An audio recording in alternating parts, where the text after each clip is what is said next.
Alright, so on my last upload of this, the music was way too loud and I didn't make my opening statement clear enough, so I'm going to do that here with this upload of the video. I want you all to know before this video starts, because this video is going to be controversial enough, I don't need to muddle this point. I don't like any predatory loot box systems that tie your progression or endgame content into RNG. The thing is, I don't agree with the idea of government interference or any sort of pressure from the government, because I think that's a slippery slope. I also have trouble with the idea that video games are going to cause gambling addictions in people when we're pretty much universally against the concept of video games causing violence or aggression, anxiety, or depression in people. If we're going to say it facilitates one behavioral flaw, then we have to assume that all video games could be facilitating a number of behavioral flaws. I think a good and decent loot box system feels like a gift, and a bad one feels like a complete kick in the ass and a complete spit in the face to the average consumer. But it's a complicated topic, so throughout this video I'm going to ramble through my concerns, my fears, my speculation, and all kinds of subjective conjecture. Either way, the proper way of introducing loot boxes into your game is making sure that players don't feel like their progression or endgame goals are tied to a random number generator. This encourages me to what? Gamble my time, or gamble my in-game currency, or god for fucking bid, gamble my real-life currency? I don't think so. Loot boxes are kind of interesting because if they don't have anything of interest, you won't care what's inside of them and they'll just be a complete waste and it just gathers dust in the game and no one cares. But if the loot boxes are full of too many enticing things or things that affect gameplay, then you're going to be spending your time grinding for the chance at something. You're literally gambling your time away for in-game items that, in most games, you can't trade or sell afterwards, and that's a bummer. Like seriously, on the bummer scale, there is super bummer, not a bummer at all, and this is like really close to super bummer. When it comes to RNG, I think that the best loot boxes are the ones with inconsequential cosmetics. Some of them look cooler than others, some of them are more interesting and intricate than others, some of them are more rare than others. We can talk about narcissism and falling in love with oneself through self-identification with in-game items, but that's a whole different topic. The fact is, some loot boxes are bad and some are good. Battlefront 2's loot boxes at launch tied your progression directly into a random number generator. Luckily, it's not the case in that game anymore. And the same thing happened for Black Ops 3. But with Black Ops 3, your progression wasn't tied to RNG, your endgame content was tied to RNG. Meaning after you completed everything in the multiplayer, or at least, you know, the camo challenges and the hero challenges and all of the weapon challenges, all of that. And you have everything unlocked, your max prestige, you are literally playing for crypto keys, spending crypto keys on supply drops, and hopefully getting a new gun and something new to entice your experience. Since reaching Master Prestige, I have bought hundreds of in-game supply drops in Black Ops 3, with in-game currency only, mind you, and I've received 3 ranged weapons, one being a launcher, one being an SMG, and one being a shotgun pistol. And nothing really to keep me sitting and grinding and playing for hours, mind you, but I guess it was okay. Everything else was a series of shitty cosmetics, and melee weapons that I don't want. It's really a kick in the ass to feel bored in a video game because you don't have anything to work towards or grind towards, but you know the game is filled with content that the game wants you to gamble your time for. It's a shit show. Of course, what I'm saying is that some loot boxes are good and some are bad. I think the examples of bad loot boxes is Battlefront 2's at launch and Black Ops 3's, and I think the example of good loot boxes are Rainbow Six Siege's alpha packs and Overwatch's loot boxes. They're just a little random surprise that's primarily inconsequential, and especially for me because I'm not that into cosmetics. Some people are super into cosmetics, my girlfriend and a couple of my friends are like super into making sure they have the newest skins and all of that in all their favorite games, but not me. So to me, they're just a fun little bonus that doesn't take anything away from the game and in fact adds a little something.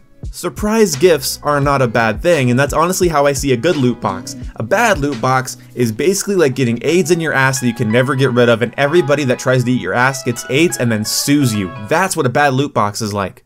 But in all honesty, they are the lightest form of gambling. Now, gambling isn't the worst word to use when describing loot boxes because, well, let's face it. You're taking a risk on something. If you want item A and you keep getting items B through Z, that's frustrating, and every time you spend in-game currency, or god forbid your actual hard-earned money, on these stupid crates, you are taking a gamble that you're not going to get item A and instead are going to get items B through Z.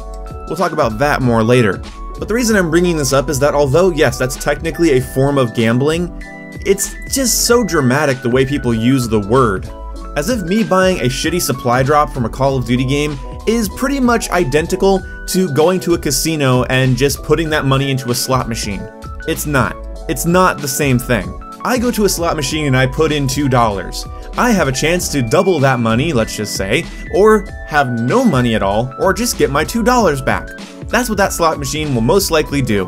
Whereas if I put $2 into a supply drop, I'm going to most likely get something I don't want, but I'm always going to get something. It is a set pool of items in which 3 are randomly selected to you per supply drop.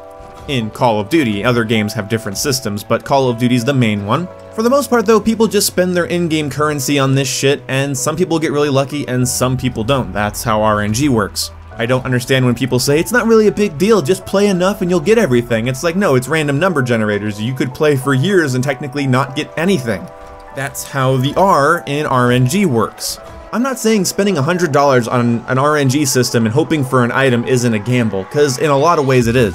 But it's the lightest form of gambling, and you can only hold yourself accountable for these systems if you're putting any sort of fucking money into it. I think any sort of implication that me spending $10 on supply drops in a Call of Duty game is similar to going to a casino and actually gambling my money, I think it's a kind of ludicrous and overly dramatic comparison. It's a very false equivalency. There would be a big equivalency to actual gambling if I put $10 into supply drops in Call of Duty and half of them were just empty. Now, arguably an empty supply drop in a Call of Duty game is worth the same amount as one full of all your favorite weapons that you wanted, mostly because you can't sell these weapons or camos or cosmetics, you can't trade them with other players, there's no actual value to them once you have them, and I mean, it's just personal value. You want to play with that new gun, oh okay, that's fine I guess. These things don't really have any sort of monetary value to the company, and I believe that Activision and Infinity Ward showed us that with Infinite Warfare, giving out all of the unique weapons out for free. There were variants of the guns that you had to get out of supply drops, or you could craft with salvage, and that was a little shitty in some cases, but for the most part, it just handed you a bunch of new and unique weapons, and a lot of the variants that were the most useful were the more simple, cheap ones that I got at launch because I had enough salvage from playing the game. I played the game, it gave me things, and I was able to use those things to get more things. That's a novel idea. But comparing these types of things to casinos and actual gambling and slot machines, I think is pretty ludicrous. I mean, you might as well categorize trading cards and blind bag toys as the same thing. You might be thinking to yourself, well boom, those have resale value, whereas the supply drop items in games don't. Well, some do, and other times people sell their entire accounts. I think any game that has an RNG system and an in-game economy should allow you to trade and sell things to other players, whether for in-game currency or not. But some players do sell their accounts and make like $100, $50. I've seen one go for $300 because it had every gun in Black Ops 3 on it. Person buys it, you give them the login and password, you change your email address later and say, see ya, have fun. You just made a fucking profit off of RNG and Call of Duty. So in my opinion, it is comparable to trading card games or blind bag toys. There's a way to sell it, you're guaranteed at least something, even if it's not what you want.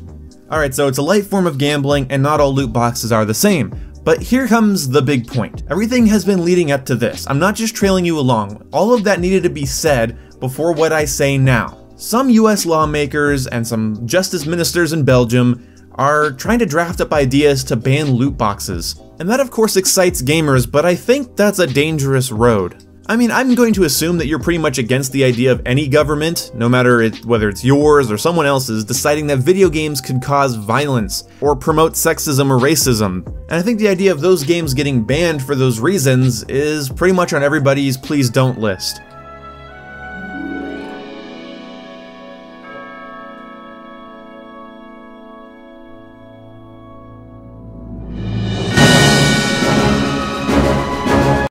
It's unlikely that certain games would just lose all of their loot box functionality in some countries and not in others. It's more likely that games would just get straight up banned if they had any of that in there. Meaning, it's unlikely that a game in Germany is going to launch without microtransactions and RNG and then come over here and then launch with microtransactions and RNG. Basically, a Call of Duty is not going to launch in Germany without supply drops and then launch here with supply drops. It's likely those games would just be banned in Germany altogether, or any other country that decides to pass these types of laws. This on the surface sounds like a good idea because if, let's say, Activision couldn't sell Call of Duty in Germany anymore because it has loot boxes, they'd probably want to remove loot boxes from their game, or at least would be more likely to. But if lawmakers are deciding that these games promote something that does not fit with their ideology, their political agenda, or just their local viewpoint, and will ban it because of that, how do we not see this as a slippery slope? How long have various governments and agencies and political groups and religious groups tried to get video games pulled off of shelves because of sexism, racism, or violence? This promotes aggression and will turn our kids into angry little competitive monsters, so don't let them play it, don't let them sell it. I thought we were universally against that. We are all against the idea of a politician rising up and saying that X causes Y, and therefore X should be banned. Guns cause crime, video games cause violence, video games cause aggression, video games cause rape, video games cause gambling addictions.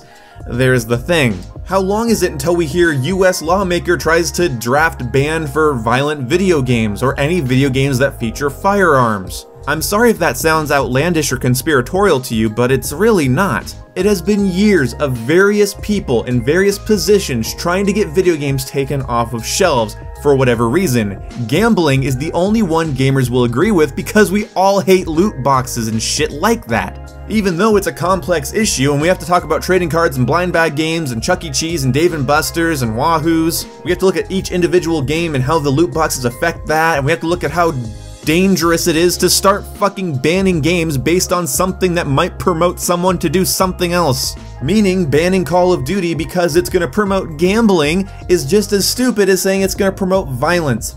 And I know what you're thinking, boom, you can't compare murder to gambling, and I'm not. I'm comparing violence to gambling. Violence is more than just killing and raping. Violence is a lot of different things. There are violent people that will go their entire lives without ever hitting or harming anybody, but that's not the problem. They're volatile, they're aggressive, and maybe video games caused it. Just in the same way video games are gonna cause gambling addictions. You know, I thought we were against the idea that video games negatively influenced our behavior in the real world. If you're gonna let a lawmaker say that video games are promoting gambling, you are gonna let the next lawmaker say that video games are promoting sexism, the next lawmaker is gonna say video games are promoting racism, the next lawmaker is gonna come in and say video games are promoting violence, and good luck buying a video game that has a gun in it then. These types of people have tried to get games off of shelves for whatever reason possible. You need to take accountability for your actions, your behavior, your money. Otherwise, someone in a higher up position, they are going to take what you have and say, this is hurting you, I'm going to keep it from you. And that's the end of this video. Take some personal responsibility, and don't get excited when you hear that lawmakers want to ban games or features inside of games. This is a slippery slope. We do not want this. Send a message with your wallet. Don't buy the games, or if you do buy the games, don't buy the supply drops and microtransaction systems in them if you feel strongly that they are gambling. It does not take a genius to realize that it is a slippery slope to let somebody say that video games are going to cause gambling addictions, because what about video games causing aggression? What about video games promoting sexism? What about video games causing depression or anxiety? What about video games being unsafe for your eyes, brain, headphones being unsafe for your ears, violent TV shows promoting dark thoughts? Video games don't make me violent, and video games don't make me gamble. See you when I see you. Goodbye.